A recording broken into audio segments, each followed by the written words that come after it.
அனைவருக்கும் வணக்கம். இன்று பிப்ரவரி 24ஆம் தேதி திங்கட்கிழமை இந்து தமிழ் நாளிதழோட எக்ஸாம் பாயிண்ட் ஆஃப் தான் பார்க்க போகிறோம். தலைப்பு செய்தி என்ன கொடுத்துருக்காங்க அப்படின்னா, 100வது ராக்கெட்டை வெற்றிகரமாக செலுத்தியது இஸ்ரோ, விண்வெளியில் சதம் அடித்து இந்தியா சாதனை அப்படிங்கிற விஷயத்த பிரதமர் மனதின் குரல் நிகழ்ச்சியில் சொல்லியிருக்காங்க, பெருமிதத்துடன் சொல்லியிருக்காங்க. இந்த மனதின் குரல் அப்படிங்கிறது 2014 அவங்க பதவியேற்றதிலிருந்து ஒரு மாதத்தோட கடைசி ஞாயிற்றுக்கிழமை பிரதமர் மக்களோட பேசுகிறதா வழக்கமாக கொண்டுட்டு இருக்காங்க. இந்த நிகழ்வுல தான் இந்த செய்தியை சொல்லியிருக்காங்க. என்ன அப்படின்னா, 100வது ராக்கெட்டை வெற்றிகரமாக செலுத்தியது இஸ்ரோ, விண்வெளியிலும் சதம் அடித்து இந்தியா சாதனை அப்படிங்கிற செய்தியும், அப்புறம் செயற்கை நுண்ணறிவு தொழில்நுட்பம் இந்தியர்கள் புரட்சி ஏற்படுத்துகின்றனர் அப்படிங்கிற செய்தியும் சொல்லியிருக்காங்க. இதில் நம்ம எக்ஸாம் பாயிண்ட் ஆஃப் வியூவில் என்னென்ன இது பண்ணணும் அப்படிங்கிறத பார்ப்போம். இதில் அந்த இஸ்ரோ கான்செப்டை சொல்லும் போது இதில் சந்திரயான், மங்கள்யான், ஆதித்யா L1 இந்த இதெல்லாம் குறிப்பிட்டு சொல்லியிருக்காங்க. அதுபோக இப்போ இந்த சந்திரயானுக்கு இது பண்ணும்போது சந்திரயான் 4 வரைக்குமே இப்போ போயிடுச்சு. ரீசெண்டாக பார்க்கும்போது சந்திரயான் 4 2027 லான்ச் பண்ணுறதா சொல்லியிருக்காங்க. ஸோ ஆதித்யா L1 நம்ம ஏற்கனவே லான்ச் பண்ணிட்டோம். அது புகைப்படங்களை அனுப்பிச்சிட்டு இருக்கு. இந்த வகையில் இந்த மனதின் குரல் பார்த்தீங்கன்னா 119வது நிகழ்ச்சியில் பிரதமர் சொல்லியிருக்காங்க. 2014 இது பேசிட்டு வராங்க அப்படிங்கிறத தெரிஞ்சுக்கும். இது எந்த டேட் அப்படின்னு பார்த்தீங்கன்னா ஒவ்வொரு மாதத்தோட கடைசி ஞாயிற்றுக்கிழமை அப்படிங்கிறத தெரிஞ்சுக்கலாம். ஸோ அடுத்த நியூஸை பார்த்தீங்க அப்படின்னா, இந்த செயற்கைக்கோள் ஒரே ராக்கெட்டில் 104 செயற்கைக்கோள் வரைக்கும் ஏவி நம்ம சாதனை படிச்சிருக்கோம் அப்படின்னு சொல்கிறாங்க. கடந்த 10 ஆண்டுகளில் மட்டும் 460 செயற்கைக்கோள் வரைக்கும் விண்ணில் செலுத்தியிருக்கோம் அப்படிங்கிறத தெரிஞ்சுக்கோங்க. இப்போ இந்த மாதிரி பாயிண்ட்லாம் எங்கே உங்களுக்கு யூஸ் ஆகும் அப்படின்னு பார்த்தீங்கன்னா, இப்போ ப்ரிலிம்ஸ் பாயிண்ட் ஆஃப் வியூவில் டேரெக்டாக கொஸ்டின் கேட்டாங்கன்னா நம்ம போட்டுடலாம். இந்த 460 செயற்கைக்கோள்கள்லாம் இப்போ நம்ம மெயின்ஸ் நீங்கள் ஒரு வேளை எழுதுறீங்க அப்படின்னா இஸ்ரோவின் சாதனைகள் பற்றி எழுதுக அப்படின்னு சொல்லி ஒரு ஜென்ரல் டாப்பிக்கை கொடுத்துருவாங்க. இப்போ அதுக்கெல்லாம் இது பாயிண்டாக இருக்கும். இப்போதைக்கு நீங்கள் நோட் பண்ணாட்டி கூட ஃபியூச்சரில் இந்த மாதிரி டேட்டாஸ் நீங்கள் வாட்ச் பண்ணிட்டே இருந்தீங்க அப்படின்னா உங்களை அறியாமலே அந்த டேட்டாஸ் உள்ளே போயிட்டே இருக்கும். ஸோ அதுக்காக தான் இந்த நியூஸ் எல்லாம் உங்களுக்கு எடுத்திருக்கேன். இப்போ பாருங்கள், பிப்ரவரி 28 அப்படிங்கிறது அறிவியல் தினமாக கொண்டாடிட்டு இருக்கோம். ஆமாம், தேசிய அறிவியல் தினமாக கொண்டாடிட்டு இருக்கோம். ஸோ அதை முன்னிட்டு இளைஞர்கிட்ட அறிவியல் ஆர்வத்தை அதிகரிக்க வேணும் அப்படின்னு சொல்லியிருக்காங்க. இதே மாதிரி இன்னொரு டேட் இருக்குது, ஆகஸ்ட் 23. இப்போ பிப்ரவரி 28 அறிவியல் தினம். ஆகஸ்ட் 23 சமீபத்தில் சந்திரயான் 3 அங்கே அந்த லேண்டான அந்த டேட்டை நம்ம விண்வெளி தினமாக கொண்டாடிட்டு இருக்கோம். ஆமாம், விண்வெளி தினமாக கொண்டாடிட்டு இருக்கோம். ஸோ அந்த டேட்டையும் ஞாபகம் வச்சுக்கோங்க. டேஸ் எப்படின்னாச்சும் ப்ரிலிம்ஸில் ஒன்று வந்துடுது. ஸோ அந்த டேஸ் பாயிண்ட் ஆஃப் வியூவில் ஒன்று அப்சர்வ் பண்ணி வச்சுக்கோங்க. அடுத்ததை பாருங்கள், அறிவியலை பொறுத்தளவில் இந்த ஆய்வுக்கூடம், கோளரங்கம், விண்வெளி மையத்துக்கு செல்லுங்கள் அந்த மாதிரிலாம் சொல்லியிருக்காங்க. ஸோ இதன் மூலமாக அறிவியல் மீதான ஆர்வம் அதிகரிக்கும்.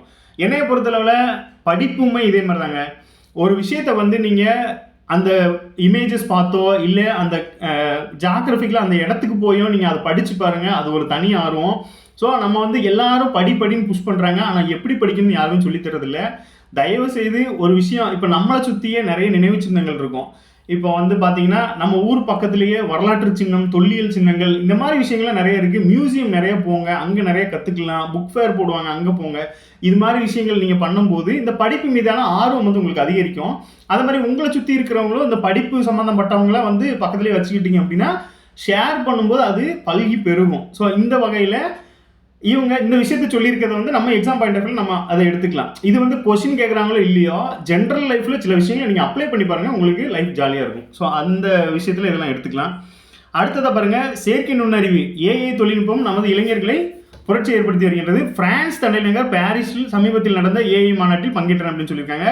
இந்த செய்தியை பொறுத்தளவில் நம்ம ஒரு வாரத்துக்கு முன்னாடி இந்த நியூஸை ஃபாலோ பண்ணிட்டு வந்தோம்.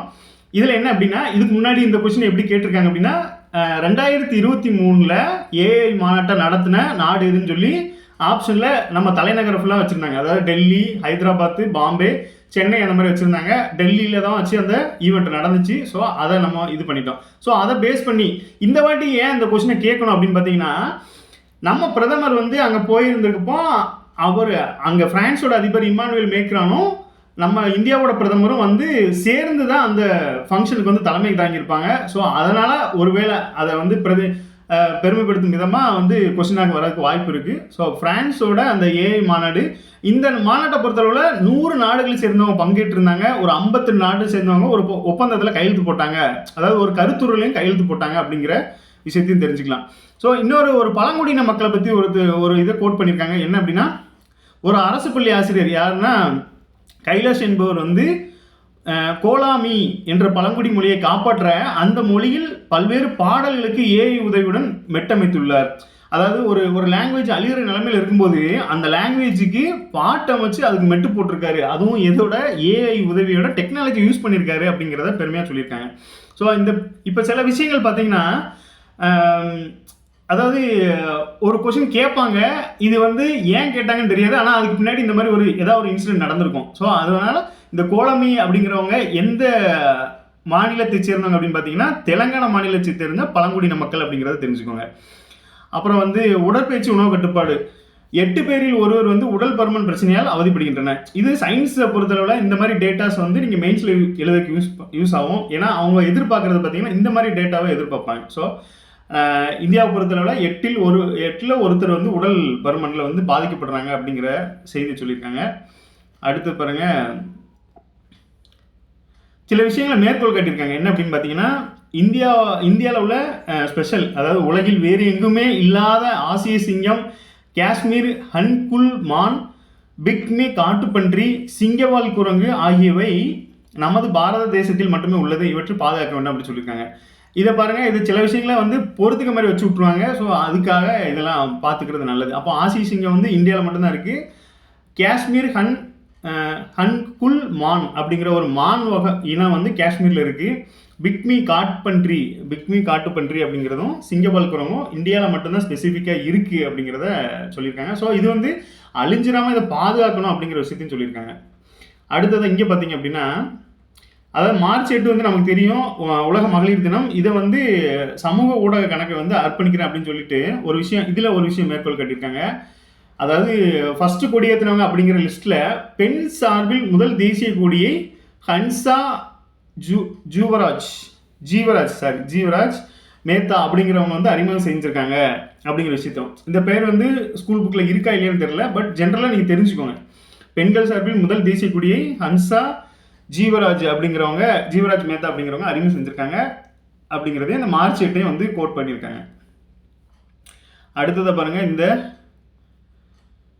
முதல்வர் மருந்தகம் திட்டம் தான் இன்னைக்கு தொடங்கி வச்சுருக்காங்க. இன்னைக்கு பார்த்தீங்கன்னா முன்னாள் முதலமைச்சர் ஜெயலலிதா அவங்களோட பிறந்த நாளை தொடங்கியிருக்காங்க. ஸோ இந்த டேட்டு மறக்காமல் இருக்கிறதுக்கு அவங்க பேர்லேயே ஏற்கனவே அம்மா மெடிக்கல்னு ஒன்று இருக்குது. ஸோ அந்த இதையும் அவங்களோட பிறந்த நாளான இந்த பிப்ரவரி 24 ஞாபகம் வச்சுக்கோங்க. ஸோ முதல்வர் மருந்தங்கிறது பிப்ரவரி 24, 2025 அப்படிங்கிறத தெரிஞ்சுக்கோங்க. முதல் கட்டமாக 1000 இடங்களில் தொடங்கி வச்சுருக்காங்க. ஸோ உள்ள டீட்டெயில்டாக வந்து நியூஸ் கொடுத்துருக்காங்க. இதுதான் அந்த முதல்வர் மருந்தகத்தோட இமேஜ். ஸோ பார்த்துக்கோங்க. அடுத்ததான் அந்த முதல்வர் மருந்தகம் பற்றி பார்த்துடலாம். என்ன அப்படின்னா, இதில் மெயினாக முதல்வர் மருந்தகத்தோட நோக்கம் என்னன்னு பார்த்தீங்கன்னா, இந்த ஜெனரிக் மருந்துகளை வந்து குறைஞ்ச விலையில் கொடுக்கறது தான் இதோட முக்கிய நோக்கம். இதோட டேட்டு பார்த்தீங்கன்னா, இப்போ இது வந்து அறிவிப்பு எப்போ விட்டுருப்பாங்க அப்படின்னா ஆகஸ்ட் 15 2024 விட்டுருப்பாங்க. அது நமக்கு முக்கியம் கிடையாது. ஏன்னா அறிவிப்பை விட அது என்னைக்கு நடைமுறை வந்ததுங்கிறது தான் வேல்யூபிளானது. ஸோ அந்த வகையில் பிப்ரவரி 24 அப்படிங்கிறத ஞாபகம் வச்சுக்கோங்க. 2025 இப்போ பாருங்கள், தமிழ்நாட்டில் 38 மாவட்டங்களில் வந்து 75%, அதாவது 38 மாவட்டங்களில் மருந்தகம் தொடங்க இருக்கிறாங்க. இந்த நிலைமையில் 1000 மருந்தகங்களும் முதல்ல தொடங்கியிருக்காங்க. இந்த மருந்தகத்தை பொறுத்தவரை 75% வரைக்கும் இங்கே தள்ளுபடி. இப்போ இதுக்கு முன்னாடி 3 விதமான மருந்தகங்கள் இருக்குது. அதாவது அம்மா மெடிக்கல் இருக்குது, மக்கள் மருந்தகம் இருக்குது, அப்புறம் மறைந்த கலைஞர் அவர்கள் வந்து அவரும் ஒரு இதை கொண்டு வந்திருக்காரு. அதையும் நெக்ஸ்ட் நியூஸில் கொடுத்துருக்காங்க. ஸோ இந்த மாதிரி இதிலெல்லாம் வந்து 15% 20% வரைக்கும் தான் தள்ளுபடி கொடுத்துட்டு இருந்தாங்க. இப்போ இந்த மருந்தகத்தை பொறுத்தவரை 75% வரைக்கும் தள்ளுபடி கொடுக்குறதா சொல்லியிருக்காங்க. அடுத்தது பாருங்கள், கூட்டுறவுத்துறை தமிழ்நாடு மருந்து சேவை கழகம் இணைந்து செயல்படுகிறது. ஆமாம், இந்த திட்டத்தை பொறுத்தளவில் கோஆபரேட்டிவ் சொசைட்டி அப்புறம் வந்து தமிழ்நாடு மருந்து சேவை கழகம், ஆமாம், இது ரெண்டும் சேர்ந்து தான் இந்த திட்டத்தை வந்து செயல்படுத்துகிறாங்க அப்படிங்கிறத தெரிஞ்சுக்கலாம். இது எதுக்கு யூஸ் ஆகும்னா, மெயின்ஸ் பாயிண்ட் ஆஃப் வியூ எழுதுறதுக்கு இது யூஸ் ஆகும். எந்த துறை சார்ந்து இருக்குன்னு பார்த்தோம்னா இந்த கூட்டுறவு பொறுத்தளவில் நிறைய விஷயங்கள் பண்ணுறாங்க. இப்போ சமீபத்துலலாம் பார்த்தீங்கன்னா இந்த பல்கெல்லாம் வந்து கூட்டுறவுலேருந்து எடுத்து பண்ணுறாங்க. ஸோ நிறைய விஷயங்களை வந்து எடுத்து பண்ணுறாங்க. ஸோ இதுவும் குறிப்பிடத்தக்கது.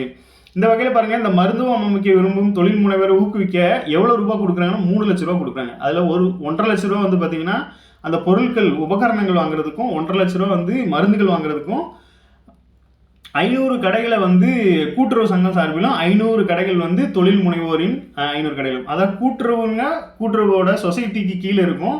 தொழில் முனைவர் அப்படின்னா இண்டிவிஜுவலாக அவங்க பார்ட்டிசிபேட் பண்ணுறாங்க. ஸோ இந்த மாதிரி பிரித்து கொடுக்குறாங்க அப்படிங்கிறது தான். ஏன்னா மக்களும் அதில் கான்ட்ரிபியூட் பண்ணணுங்கிறது அவங்களோட நோக்கம். ஸோ இந்த மாதிரி பிரித்து கொடுக்குறாங்க.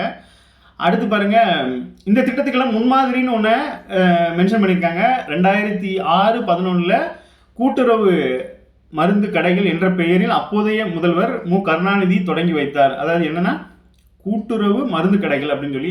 அப்போ இப்போ தொடங்கியிருக்க இந்த முதல்வர் மருந்தக திட்டத்துக்கு முன்மாதிரி எது அப்படின்னு கேட்டாங்க அப்படின்னா இந்த 2006-11 காலகட்டத்தில் கூட்டுறவு மருந்து கடைகள் அப்படிங்கிற பேர்ல வந்து முன்மாதிரியா இருக்கு. அதன் பின்னாடி தான் இந்த அம்மா மெடிக்கல் வந்துச்சு. அதன் பின்னாடி இப்போ முதல்வர் மருந்தகம் வந்திருக்கு அப்படிங்கிற விஷயத்தை தெரிஞ்சுக்கலாம்.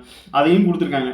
இதன் தொடர்ச்சியாக தான் அதிமுக ஆட்சியில் அம்மா மருந்தகங்கள் அமைக்கப்பட்டன அப்படிங்கிறதையும் சொல்லிட்டு, இதெல்லாம் பார்த்தீங்கன்னா 20% மலிவான விலையில விற்கப்பட்டுச்சு அப்படிங்கிறதும் சொல்லியிருக்காங்க. அது போக முதல்வர் மருந்தகம் தமிழ்நாடு மருந்துகள் சேவை கழகத்தின் ஜெனரிக் மருந்துகளும் கூட்டுறவுத்துறையின் பிராண்ட் அண்ட் ஜெனரிக் மருந்துகளும் மிக குறைந்த விலையில் இங்கே விற்கப்படும் சொல்லியிருக்காங்க. அப்புறம் வந்து மக்களை தேடி மருத்துவத்தையும் மென்ஷன் பண்ணியிருக்காங்க. அப்புறம் வந்து நீரிழிவுக்கு பார்த்தீங்கன்னா நீரிழிவுக்கு அந்த நோய்க்கு வந்து மெட்டாஃபார்மின் அப்படிங்கிற மாத்திரையை வந்து கோட் பண்ணியிருக்காங்க. அடுத்து 762 மருந்து வகைகள் இங்கே கிடைக்குமா. 75% தள்ளுபடி 762 மருந்து வகைகள் இங்கே கிடைக்கும் அப்படின்னு சொல்லியிருக்காங்க. இப்போ ஒரு விஷயம் பாருங்க, இது வந்து நம்ம திட்டங்கள் சார்ந்து பார்த்துட்டு இருக்கும்போது உள்ளே பாலிட்டி நியூஸ் ஒன்று இருக்கு. என்ன அப்படின்னா, சுகாதாரமும் கல்வியும் மாநில பட்டியலில் இருந்தால் மட்டுமே முழுமையான துறை சார்ந்த திட்டங்களை மக்களிடம் எடுத்து சொல்ல முடியும். இது மூலமா என்ன சொல்ல வராங்க அப்படின்னா, கல்வி வந்து நமக்கு பொதுப்பட்டியலில் தான் இருக்கு. ஸோ மாநில பட்டியலில் இருந்தால் கொஞ்சம் எஃபிஷியண்டாக பண்ணலாம் அப்படிங்கிற மாதிரி இந்த விஷயத்தையும் சொல்லியிருக்காங்க. ஸோ இந்த மாதிரி வர்ற டேட்டாவையும் கொஞ்சம் அனலைஸ் பண்ணிக்கோங்க. அப்புறம் இந்த பக்கம் பார்த்தீங்கன்னா, இதுதான் இந்த முதல்வர் மருந்தகத்தோட இது. ஒருவேளை உங்களுக்கு வேறு டேட்டாஸ் எது வேணும் அப்படின்னா பாஸ் பண்ணி கொஞ்சம் நோட் பண்ணிக்கோங்க. இப்போ நம்ம இதுக்கு முன்னாடி இந்த முதல்வர் மருந்தகத்தை பற்றி பார்க்கும்போது கொஞ்சம் சின்ன சின்ன நியூஸாக தான் போட்டுட்டு இருந்தாங்க. இன்றைக்கி அது ஓப்பனிங் அப்படிங்கிறதுனால A to Z எல்லாமே கொடுத்துட்டாங்க. ஓரளவு நீங்கள் ஒரு 10 மார்க் வரைக்குமே எழுதுறதுக்கு இந்த டேட்டா போதுமானது தான் நான் நினைக்கிறேன். ஸோ நோட் பண்ணிக்கோங்க. அடுத்து பாருங்கள், விசாகா கமிட்டி புதிய உறுப்பினர் வந்து நியமனம். நமக்கு இந்த கமிட்டியை பொறுத்தளவில் இந்த கமிட்டி எது சார்ந்தது, எப்போ அமைச்சாங்க அப்படிங்கிற மாதிரி கேட்பாங்க. இந்த கமிட்டி பாருங்க, விசாகா கமிட்டிங்கிறது போலீஸ் அதிகாரிகள் மீதான பாலியல் புகாரை விசாரிக்கும் விசாகா கமிட்டிக்கு புதிய உறுப்பினர் நியமிக்கப்பட்டுள்ளார். யாரோட பேர் அப்படின்னா டிஜிபி சீமா அகர்வால் அப்படிங்கிறவங்க பேரை பரிந்துரைச்சிருக்காங்க. அப்போ இந்த விசாகா கமிட்டி எதோடு தொடர்புடையது அப்படின்னா போலீஸ் அதிகாரிகள் மீதான பாலியல் புகாரை விசாரிக்க அமைக்கப்பட்டது இந்த விசாகா கமிட்டி. அடுத்து ஒரு ஸ்கீம் கொடுத்துருக்காங்க. உணவு பதப்படுத்தும் குறு நிறுவனங்களுக்கு கடன் வழங்குவதற்கான கால அவகாசம் நீடிப்பு அப்படிங்கிற செய்தி. இது வந்து மத்திய அரசோட திட்டம். பிரதம மந்திரி உணவு பதப்படுத்தும் குறு நிறுவனங்களை முறைப்படுத்த திட்டத்தின் கீழ் அப்படின்னு சொல்லியிருக்காங்க. இது என்ன திட்டம் பாருங்க, ஆத்ம நிர்மா பாரத் அபியான் திட்டத்தின் ஒரு பகுதியாக பிரதம மந்திரி உணவு பதப்படுத்தும் குறு நிறுவனங்களை முறைப்படுத்துவதற்கான திட்டம் செயல்படுத்தப்படுகிறது சொல்லியிருக்காங்க. அப்போ இந்த பிரதம மந்திரியின் உணவு பதப்படுத்தும் திட்டம் வந்து எந்த மேஜர் திட்டத்துக்கு கீழே இருக்கு அப்படின்னா ஆத்ம நிர்மா பாரத் அபியான் அப்படிங்கிற திட்டத்துக்கு கீழே இருக்கு அப்படிங்கிறத தெரிஞ்சுக்கலாம். ஸோ இந்த உணவு பதப்படுத்தல் வந்து எந்த திட்டத்தின் கீழ் வருது அப்படின்னா இந்த ஆத்ம நிர்மா பாரத் அப்படிங்கிறது தான் இன்னைக்கான இந்த திட்டத்தோட செய்தி.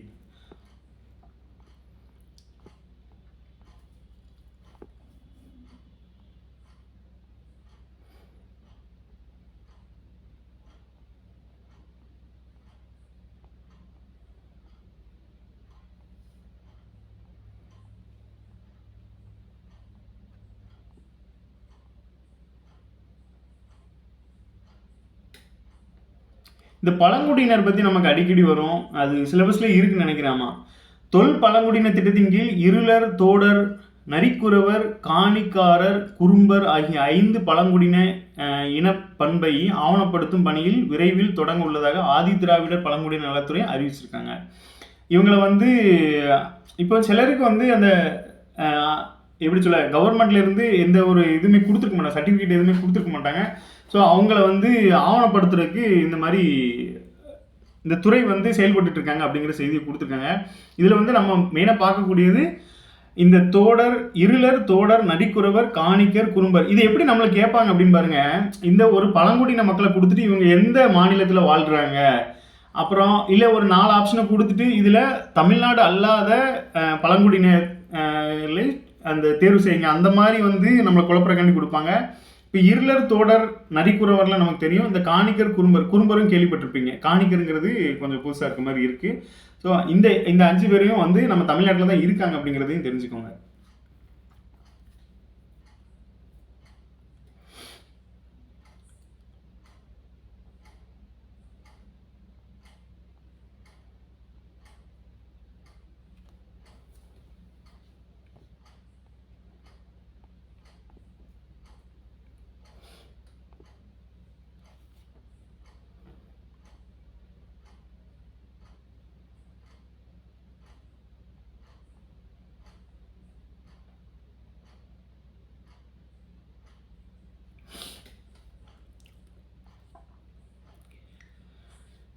துணை குடியரசுத் தலைவரை குடியரசு துணைத் தலைவர், இதுவே ஒரு இந்த வார்த்தையே பாருங்க, நம்ம வந்து துணை குடியரசுத் தலைவர் பயன்படுத்துகிறோம். ஆனால் பார்த்தீங்கன்னா இது வந்து அது எழுத்து பிழையாக பார்த்தீங்க அப்படின்னா குடியரசு துணைத் தலைவர் அப்படிங்கிற மாதிரி தான் சொல்லணும். அதாவது லெட்டர்ஸில் எழுதும்போது குடியரசு துணைத் தலைவர் அப்படிங்கிறது தான் சரியான வார்த்தை.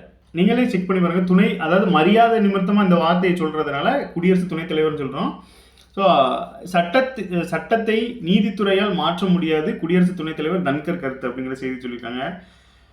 அரசியலமைப்பு சட்டத்தின் திருத்தங்கள் செய்ய நாடாளுமன்றத்துக்கு மட்டுமே அதிகாரம் உள்ளது. நீதித்துறை உட்பட வேறு யாருக்கும் அதிகாரம் கிடையாது. சில விவகாரங்களில் அரசியலமைப்பு சட்டத்தில் திருத்தங்கள் செய்ய மாநில சட்டப்பேரவைகளுக்கு அதிகாரம் இருக்கிறது. இந்த விவகாரத்தில் உச்சநீதிமன்றம் தனது கருத்துக்களை மட்டுமே பதிவு செய்ய முடியும்.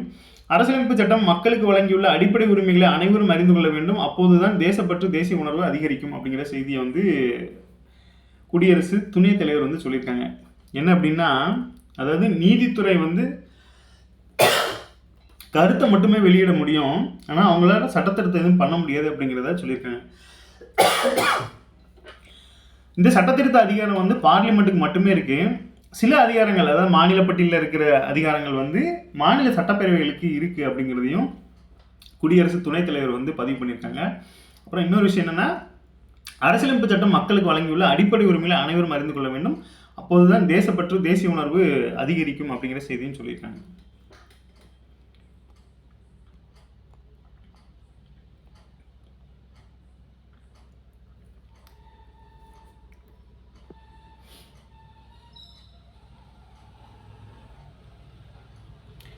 அமெரிக்காவிலேருந்து ஒரு இந்த நிதி பிரச்சனை ஒன்று சொல்லியிருக்காங்க. என்னென்னா, விவசாயம் மற்றும் உணவு பாதுகாப்பு உட்பட இந்தியாவில் 7 திட்டங்களுக்கு வந்து $750 மில்லியன் அமெரிக்க நிதி வழங்கப்படுகிறது அப்படிங்கிற செய்தி சொல்லிட்டு, இது வந்து எப்படின்னா, இந்தியாவுக்கு கடந்த 1951 முதல் பரஸ்பர மேம்பாட்டுக்கான திட்டங்களுக்கு USAID அப்படிங்கிற ஒரு நிதி உதவியை வழங்கி வருது. இது பாருங்க, என்னென்ன துறைகளாக இந்த நிதி வழங்குது அப்படின்னா, விவசாயம் மற்றும் உணவு பாதுகாப்பு, தண்ணீர், சுகாதாரம், புதுப்பிக்கத்தக்க ஆற்றல், பேரிடர் மேலாண்மை மற்றும் உடல் ஆரோக்கிய திட்டங்களுக்கு அந்த நிதியாண்டில் அமெரிக்கா நிதி உதவி அளித்துள்ளது அப்படிங்கிற செய்தி சொல்லியிருக்காங்க. இது வந்து எந்த திட்டத்தின் கீழ் அப்படின்னு பார்த்தீங்கன்னா USAID. இது வந்து எந்த வருஷத்துலேருந்து வழங்கிட்டு வராங்க அப்படின்னா 1951 ஒரு ஃப்ரெண்ட்ஷிப்பாக, ஒரு பரஸ்பர மேம்பாட்டுக்கான திட்டங்களுக்கான நிதியாக இதை வழங்கிட்டு வராங்க அப்படிங்கிறதையும் கொடுத்துருக்காங்க.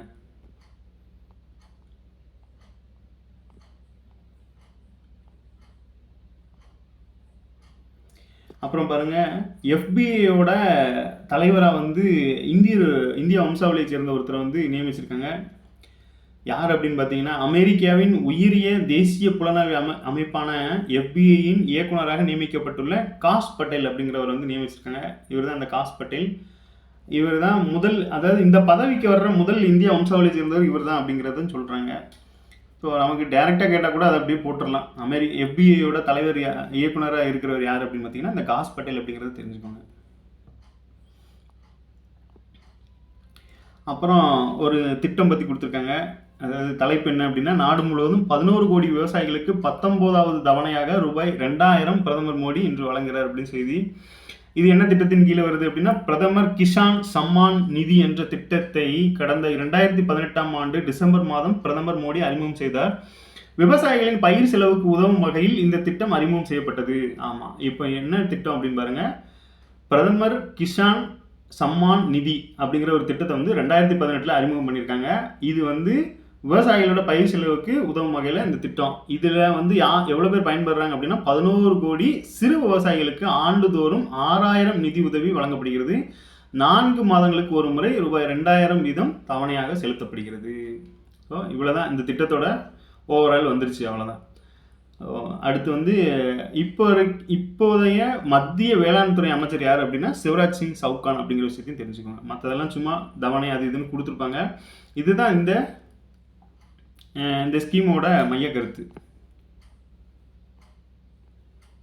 அடுத்து பார்த்தீங்கன்னா நேத்திக்கு இந்த திருக்குறள் பற்றி ஒரு நியூஸ் கொடுத்துருந்தாங்க. அதில் பார்த்தீங்கன்னா இந்த நடுநிலைமையை மேற்கோள் காட்டியிருப்பாங்க. அதாவது நடுநிலையான தீர்ப்பு வழங்க திருக்குறள் வழிகாட்டியாக இருக்கிறது அப்படிங்கிற செய்தியை சொல்லும்போது அதில் ஒரு குறள் கொடுத்துருக்காங்க. நம்மளுக்கும் பார்த்தீங்கன்னா நடுநிலைமை பற்றி நிறையவே கொஸ்டின் கேட்டுட்டு இருக்காங்க.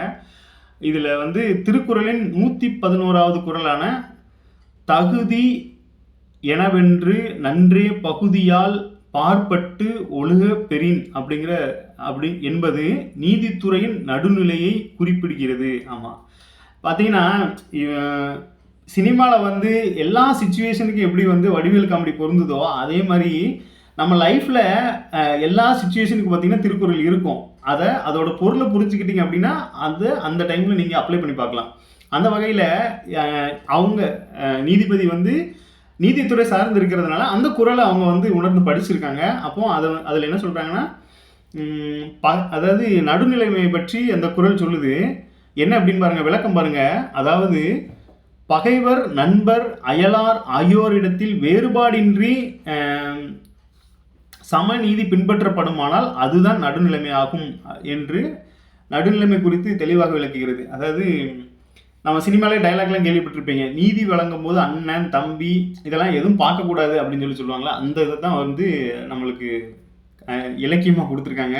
பகைவர், நண்பர், அயலார் ஆகியோரிடத்தில் வேறுபாடின்றி சமநீதி பின்பற்றப்படும் ஆனால் அதுதான் பார்த்தீங்கன்னா நடுநிலைமை ஆகும் அப்படின்னு வந்து சொல்லி முடிச்சிருக்காங்க. ஸோ குறளை பார்த்துக்கோங்க. தகுதி எனவென்று நன்றே பகுதியால் பார்ப்பட்டு ஒழுகப் பெறின் அப்படிங்கிறது அந்த குறள். இது வந்து எந்த அதிகாரத்துக்கு கீழே வருது அப்படின்னா நடுநிலைமை அப்படிங்கிறத தெரிஞ்சுக்கோங்க. ஸோ நெக்ஸ்ட் செய்திகள் அவ்வளோதான். மீண்டும் நாளை சந்திப்போம். நன்றி.